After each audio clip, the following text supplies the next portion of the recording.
منکم الباء، جن میں خرچ کرنے کی سکت ہو جائے فلیتزوج، تو اس کو چاہیے نکاح کر دے۔ کیا مطلب؟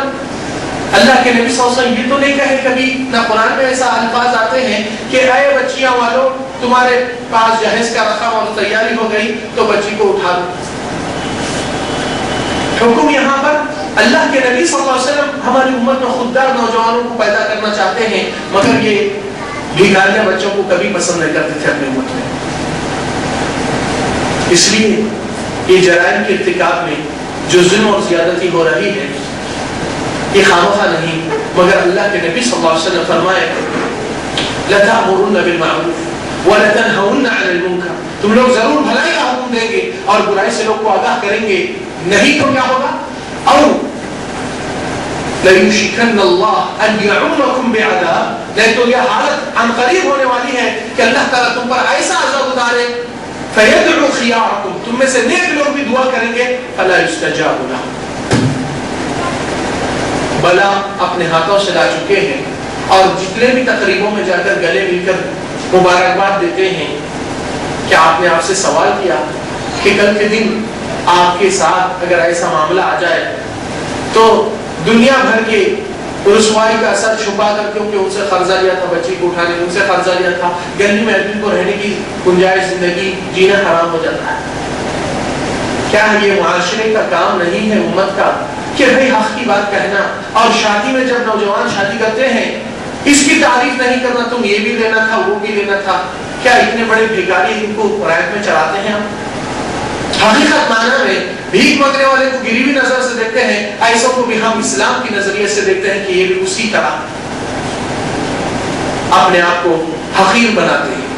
اگر ایسا ہو تو شوہر کو چاہیے کہ اس کی بیوی جتنا جہیز دی اس کی بات چلنا چاہیے، کیونکہ اس کا حق بنتا ہے۔ قرآن مجید میں اللہ تعالیٰ حکم فرمائے الرجال قوامون علی النساء، مردوں کو قوامت دی گئی۔ قوامت مطلب کہ سرپرستی، وہ بیوی کو جب شادی میں لیتا ہے تو بیوی شوہر کی تابع ہوتی ہے، شوہر کی بات سنتی ہے، اور شوہر کی اطاعت اس کے اوپر واجب اور لازم ہوتی ہے۔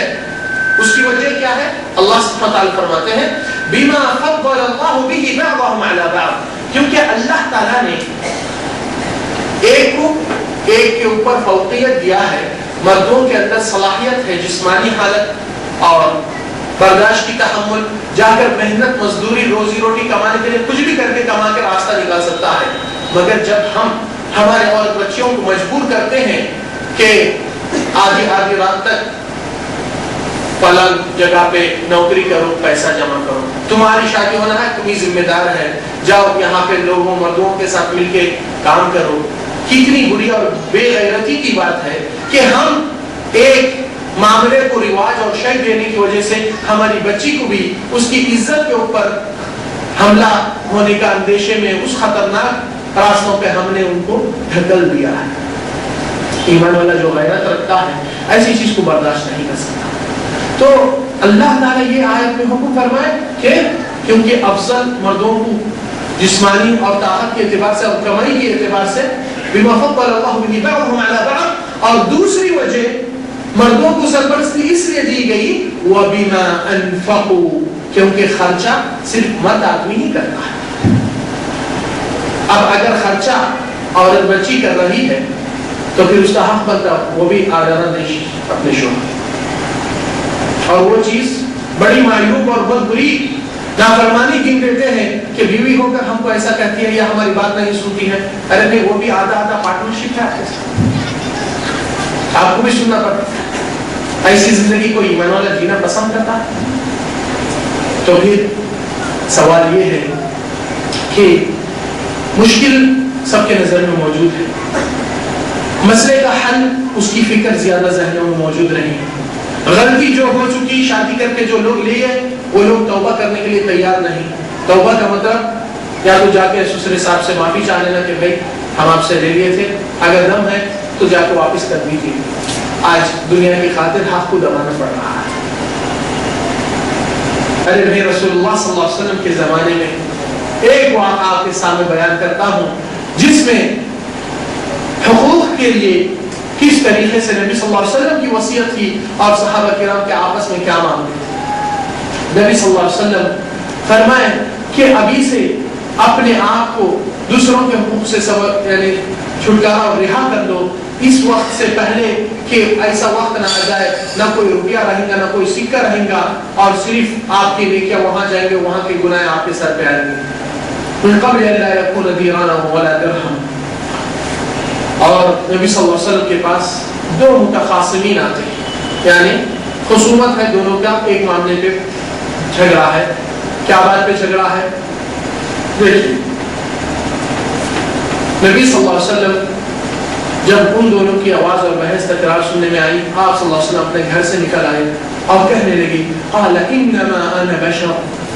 ارے بھائی آپ لوگ اس بات پہ اس طریقے سے بحث تکرار کر رہے ہیں، میں تو ایک بشر ہوں. وانه لياتيني الخصمان، اور میرے پاس دو جھگڑے ہوئے لوگ آتے ہیں.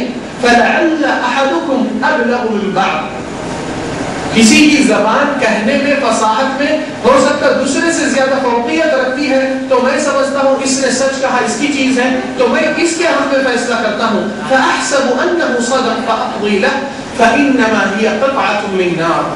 تو یاد رکھ لو کہ ناحق چیز کو لینا گویا کہ وہ جہنم کا ایک ٹکڑا ہے اور جہنم کا ایک حصہ ہے. چاہے تم لے لو بھائی کے ہاتھ سے چھین کر یا تو رکھ لو، یہ تمہارا فیصلہ جنت جہنم کا یہاں بنتا ہے. تو جانتے ہیں کیا ہوا؟ وہ دو صحابی بھی آپس میں جھگڑا تھا کہ میری چیز ہے، جھگڑا پلٹ گیا اور ایک دوسرے کہتے ہیں بھائی تم ہی رکھ لو، وہ کہہ رہے ہیں نہیں آپ ہی رکھ لیجیے. کیوں؟ کیونکہ عمل کی زندگی اور دل میں سچا توبہ اور اپنی نفس کی خواہشات کے پیچھے نہیں پڑتے تھے.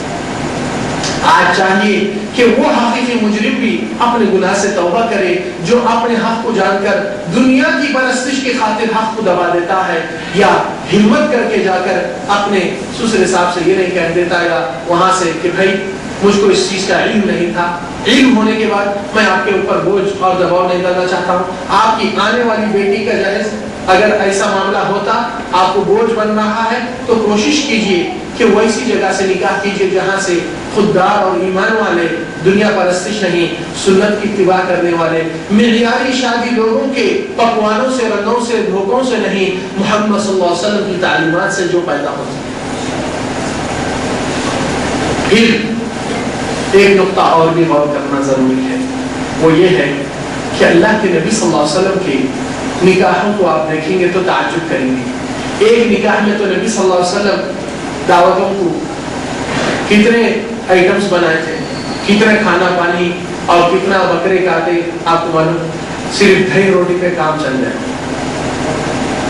آپ صلی اللہ علیہ وسلم کی زندگی میں کچھ ایسے بھی نکاح ہوئے تھے. آپ صلی اللہ علیہ وسلم جس وقت ایک آدمی آتا ہے اور کہتا ہے کہ میرے پاس اللہ کے نبی نکاح اور شادی کے لیے کچھ بھی نہیں، کون مجھ سے شادی کرائے، مجھے شادی میں یعنی رشتہ دے گا، تو رسول اللہ صلی اللہ علیہ وسلم کہتے ہیں کہ آپ کو قرآن سے کیا یاد ہے؟ تو کہتا ہے سورہ فاتحہ، کل کے سورے اور کچھ سورے گن دیتا ہے. تو نبی صلی اللہ علیہ وسلم کہتے ہیں کہ جاؤ فلاں گھر کو کہو کہ اللہ کے رسول نے مجھے بھیجا اور انہی سورے میری بیوی کو سکھا دوں گا، وہی میرا مہر ہے.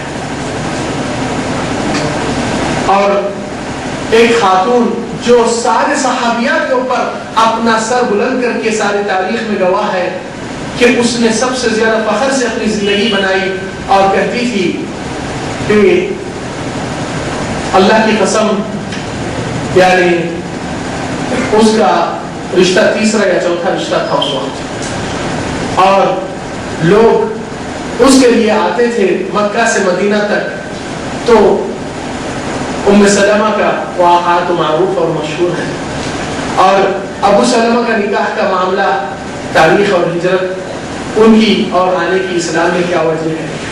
تو آ کر رشتہ پیش کرتا ہے تو ام سلمہ کیا کہتے ہیں، آپ تو ایک مشرک آدمی ہیں اور آپ جیسوں کو تو کوئی رد نہیں کرتے ہیں، مگر شرک کی وجہ سے اور میرے اسلام کی معیاریت کی وجہ سے مسئلہ یہاں معیاریت دیکھا جاتا ہے ایمان اور کفر.